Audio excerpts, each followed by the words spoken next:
महाराष्ट्रातले ज्येष्ठ शिक्षण तज्ज्ञ, अगदी शिक्षण सम्राट असं म्हणूनही ज्यांना ओळखलं जातं, ज्येष्ठ समाजसेवक आणि माजी राज्यपाल डॉक्टर डी.वाय. पाटील यांचं निधन झालंय. Doctor DY. पाटील यांचं पूर्ण नाव ज्ञानदेव यशवंतराव पाटील असं होतं. त्यांच्याविषयी सांगायचं झालं तर त्यांच्या कुटुंबालाच एक राजकारणाचा वारसा आहे. त्यांचे चिरंजीव म्हणजे काँग्रेसचे आमदार सतेज पाटील आणि त्यांचे नातू म्हणजे ऋतुराज पाटील हे सुद्धा राजकारणात सक्रिय आहेत. Doctor DY. पाटील यांच्याविषयी सांगायचं झालं तर ते मूळचे कोल्हापूरचे. त्यांचा जन्म 22 ऑक्टोबर 1935 साली झालाय.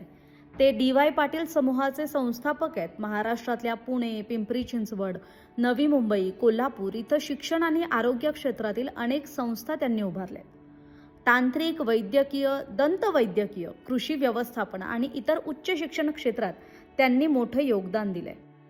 शिक्षण क्षेत्रातल्या योगदानाबद्दल त्यांना 1991 साली भारत सरकारकडून पद्मश्री पुरस्कार देऊन गौरवण्यात आलं. आता राजकीय प्रवासाविषयी सांगायचं झालं तर डॉक्टर डी.वाय. पाटील यांनी सुरुवातीला काँग्रेस पक्षातून सार्वजनिक जीवनात काम केलं. 1957 मध्ये ते काँग्रेसचे उमेदवार म्हणून कोल्हापूर नगर परिषदेवर निवडून आले आणि 1962 पर्यंत ते या पदावर कायम राहिले. त्यानंतर 1967 ते 1978 पर्यंत ते महाराष्ट्र विधानसभेचे सदस्य म्हणजे आमदार होते. 1967 आणि 1972 या दोन्ही निवडणुकांमध्ये ते पन्हाळा विधानसभा मतदारसंघातून निवडून आले.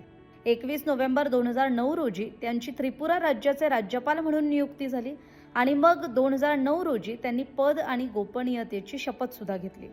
पुढे 9 मार्च 2012 रोजी त्यांची बिहारचे राज्यपाल म्हणून नियुक्ती झाली. 2013 ते 2015 या काळात त्यांनी बिहारचा राज्यपाल म्हणून काम पाहिलं आणि 2014 मध्ये त्यांनी काही काळ पश्चिम बंगालच्या राज्यपाल पदाचा अतिरिक्त कार्यभारही सांभाळला. मी जसं आधी म्हटलं तसं कुटुंब आणि नातेवाईक यांच्याविषयी माहिती सांगायची झाली तर डी.वाय. पाटील यांचे चिरंजीव सतेज म्हणजे ज्यांना बंटी पाटील म्हणून ओळखलं जातं, ते महाराष्ट्रातल्या काँग्रेसचे वरिष्ठ नेते आहेत, आमदार आहेत आणि राज्याचे माजी मंत्री राहिलेत.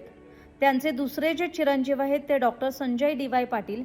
हे डी.वाय. पाटील समूहाच्या शैक्षणिक संस्थांच्या व्यवस्थापनात महत्त्वाची भूमिका बजावतात. सुप्रसिद्ध स्त्रीरोग तज्ज्ञ डॉक्टर नंदिता पालशेतकर या त्यांच्या कन्या आहेत आणि त्यांचे नातू ऋतुराज पाटील हे कोल्हापूर दक्षिण मतदारसंघाचे काँग्रेसचे आमदार राहिलेत.